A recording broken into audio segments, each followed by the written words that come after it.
கேஷியருக்கு cash handling எப்படி பண்ணோம் அப்படின்னு சொல்லி நம்ம ஒரு பிஸியான நேரத்தில் எப்போதுமே வந்து என்னென்ன டேபிள்ஸில் உட்காந்துருக்காங்க. இப்போ ஃபார் எக்ஸாம்பிள் வந்து பார்த்தீங்கன்னா இப்போ எல்லா டேபிளும் ஃப்ரீயாக இருக்குது, டேபிள் 5-6 மட்டும்தான் வந்து உட்காந்துருக்காங்க.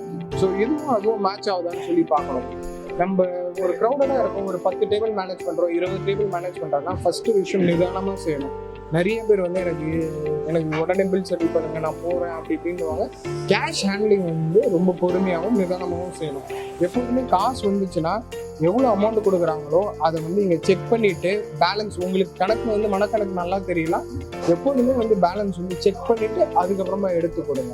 இப்போ ஃபார் எக்ஸாம்பிள் வந்து இந்த கஸ்டமர் வந்து கேஷ் வந்து கொடுத்துருக்காரு, அவரோட பில் அமௌண்ட் பார்த்துக்கிட்டிங்கன்னா 609.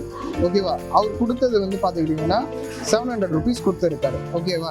ஸோ வெறும் ஒரு 10 ரூபாய்க்காக நம்ம 90 rupees சேஞ்ச் தரணும். இது மாதிரி கஸ்டமர்கிட்ட வந்து கூட வந்து சில்லறை இருக்கான்னு சொல்லி கேட்கலாம்.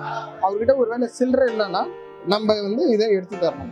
எப்போதுமே கேஷ் எடுத்து தரும்போது இப்போ இந்த 90 rupees 91 rupees தரணும். ஸோ நீங்கள் திருப்பி செக் பண்ணிக்கலாம்.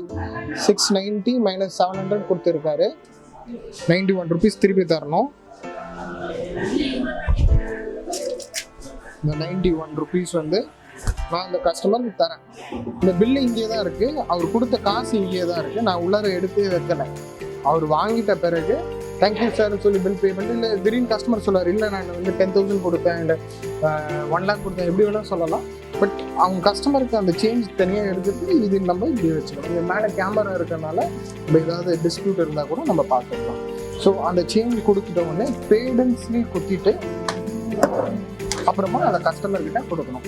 ஓகே, அதுக்கப்புறம் இந்த கேஷை எடுத்து நம்ம கரெக்டாக நல்லா பிரித்து வச்சுக்கணும். 100s $500 இப்போ நெக்ஸ்ட் பில் பார்த்துக்கிட்டிங்கன்னா இந்த பில் பார்த்துக்கோங்க. இந்த பில் பார்த்தீங்கன்னா வந்து 500 கொடுத்துருக்காங்க, 347. நம்மளுக்கு என்ன தான் கணக்கு தெரிஞ்சாலும் 500 - 347 அப்படின்னு சொல்லி போட்டுட்டு இந்த கேஷை எடுத்து இப்படி வச்சுட்டு ஓகேங்களா 153 தரணும். 153 இதை எடுத்து திருப்பி இந்த கஸ்டமருக்கு திருப்பி கொடுத்துட்டு அப்புறம் பேடுன்னு சொல்லி போட்டுட்டு அதுக்கப்புறம் கொடுக்கணும்.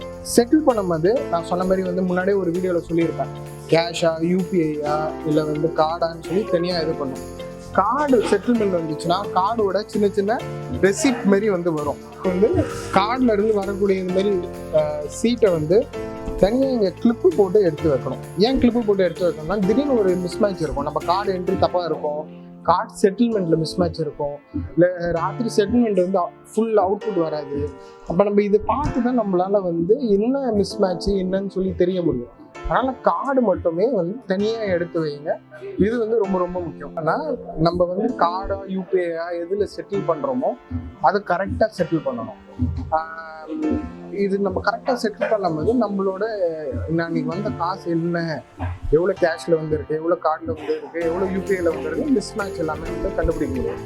ரெண்டாவது ஒரு பிஸியான நேரத்தில் வந்து நம்மளோட ஆர்டர் கேட்க சொல்லி எனக்கு உடனே கொடுங்க, இப்பயே கொடுங்க அப்படின்லாம் சொல்லுவாங்க. எல்லாருமே பொறுமையாக இந்த கேஷ் ஹேண்டில் பண்ணுறது மட்டும் முக்கியமாக பொறுமையாக இது பண்ணணும். செகண்ட் வந்து நம்ம இந்த இடத்துல நின்று பார்த்துக்கணும். நம்ம பிஸியாக இருக்கிற நேரத்தில் வேறு யாருமே வந்து அளவே பண்ணக்கூடாது. முடிஞ்சிச்சுன்னா ரொம்ப பிஸியாக ஆகிற மாதிரி இருக்குன்னா ஒரு சேரையை கூட இந்த இடத்துல வச்சு பிளாக் பண்ணி வச்சுக்கோங்க. ஸோ நம்மளுக்கு எந்த பேமெண்ட்ஸும் எல்லாமே பார்த்துக்கோங்க, எந்த பேமெண்ட் லாஸ் எல்லாமே பார்த்துக்கோங்க. நம்ம கேஷ் ஹேண்ட்லிங் பார்த்துட்டு இருக்கோம். கேஷ் ஹேண்ட்லிங்கில் டினாமினேஷன் எப்படி நம்ம வந்து வச்சுருக்கோன்ட்டு இப்போ நீங்கள் ஆவரேஜாக பார்த்தீங்கன்னா டெய்லி வந்து நம்மக்கிட்ட வந்து ஒரு அமௌண்ட் வந்து தேவைப்படுது. இப்போ ஒரு மாதத்தில் வந்து டெய்லியும் ஒரு நம்ம கடையில் இவ்வளோ சேல்ஸ் இருக்குன்னா அதுக்கு தகுந்த மாதிரி இத்தனை 10 ரூபாய் தேவைப்படும், இவ்வளோ 20 ரூபாய் தேவைப்படும், இதுக்கு இவ்வளோ 50 ரூபாய் தேவைப்படும்ன்ற ஒரு கணக்கு இருக்குது. ஸோ அந்த டினாமினேஷன்ஸை நம்ம கரெக்டாக வச்சுக்கிட்டோம்னா நம்மளுக்கு எந்த சமயத்துலையும் ப்ராப்ளம் இருக்காது.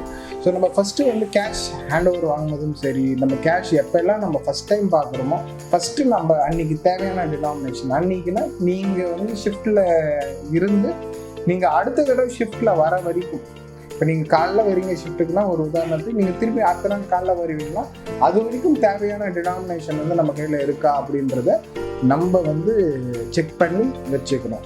ஸோ இன்னொரு விஷயமும் என்னென்னா வந்து நம்மளோட ஆர்டர் டேக்கர்ஸ் அதுக்கப்புறம் நம்மளோட ஸ்டீவர்ட்ஸ் வந்து என்ன செய்வாங்கன்னா கேஷ் வந்து ரிசீவ் பண்ணுவாங்க, டிப்ஸாக இதெல்லாம். ஸோ அது காமன் டிப்ஸாக இருந்துச்சுன்னா கடைசியில் வந்து பிரிக்கும் போது அந்த டிப்ஸ் காசெல்லாம் வாங்கி அந்த சில்லறையெல்லாம் வாங்கி சேஞ்சாக கொடுத்துருங்க. ஏன்னா அந்த காசு இருந்துச்சுன்னா நம்மளுக்கு வந்து பெட்டராக இருக்கும். ஏன்னா இல்லைன்னா ஒவ்வொரு தடையும் நம்ம போய் சேஞ்சுக்காக அலைய வேண்டியதாக இருக்கும். ஸோ நம்மளோட முக்கியமான ஒரு விஷயம் என்னென்னா வந்து நம்ம இது மாதிரியான சேஞ்சஸ்லாம் வந்து பத்திரமா வாங்கி, அவங்களுக்கு சின்ன ஹெசிடேஷன் இருக்கும். இப்போ நம்மளோட அவங்க என்ன டிப்ஸ் வாங்குறாங்க போகிறாங்கன்னு சின்ன சின்ன ஹெசிடேஷன் இருக்கும். அதை நீங்கள் கம்ஃபர்டபுளாக நீங்கள் வந்து கொடுங்க அப்படின்ட்டு. ரெண்டாவது விஷயம் வந்து என்னென்னா, சேஞ்ச் வாங்கும்போது நம்மளுக்கு கொஞ்சம் கஷ்டங்கள் இருக்குன்னா அந்த சமயத்தில் நம்ம என்ன செய்யணும்னா, ஜென்ரலாக எல்லா கஸ்டமர்கிட்டையுமே வந்து சேஞ்ச் இருக்குங்களா, இப்போ 157 ரூபாய்னா 200 ரூபாய் தராங்க, இல்லை அவங்ககிட்ட வந்து 250 ரூபாய் தாள் இருந்துச்சுன்னா ஒரு 7 ரூபாய் மட்டும் கொஞ்சம் கொடுங்களேன் அப்படின்னு சொல்லி கேட்டு அந்த சில்லறையெல்லாம் வந்து முடிஞ்ச வரைக்கும் நம்ம தரது போல அவங்ககிட்ட ஒரு 10 ரூபாயோ 20 ரூபாயோ இருக்குதான்னு சொல்லிட்டு இருக்கிறதுலே வந்து மினிமம் சில்லறை கொடுக்குற மாதிரி பார்த்துக்கணும். That is also a gaseous job. Most importantly நான் எப்போதுமே திரும்ப சொல்கிற மாதிரி வந்து அந்த கேஷ் வந்து உங்களோட பொருள். அதனால் எப்பொழுதுமே அதில் வந்து கரெக்டாக வந்து அதில் எந்த ஏதாச்சும் சில்லறை தரணும் இது தரணும் எதுவாக இருந்தாலும் கூச்சமே படாதீங்க. கேல்குலேட்டர் அடிக்கடி யூஸ் பண்ணுங்கள்.